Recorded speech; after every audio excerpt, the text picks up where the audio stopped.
মা মরলে মা পাওয়া যায়, বাপ মরলে বাপ পাওয়া যায়, বউ মরলে বউ পাওয়া যায় না।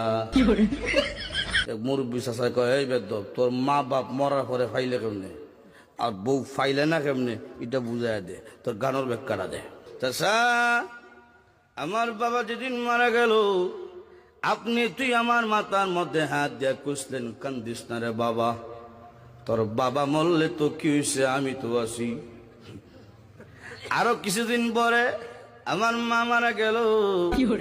মা মারা যাওয়ার পরে এলাকার বৃদ্ধ বৃদ্ধ মহিলা আয়া কইল, কান্দিস না রে, সব একদিন মরতে হইব, কান্দিস না, তোর মা মরলে কি হয়েছে, আমরা তো আছি রে বাবা। আরো কিছুদিন পরে আমার বউ মারা গেল। বউ মারা যাওয়ার পরে এলাকার কোনো বেচাইয়া হইল না, কান্দিস না, আমরা তোর লাগে আছি। বুঝলেন, হার আছে উঠছে কি, মা মরলে মা পাইবেন না।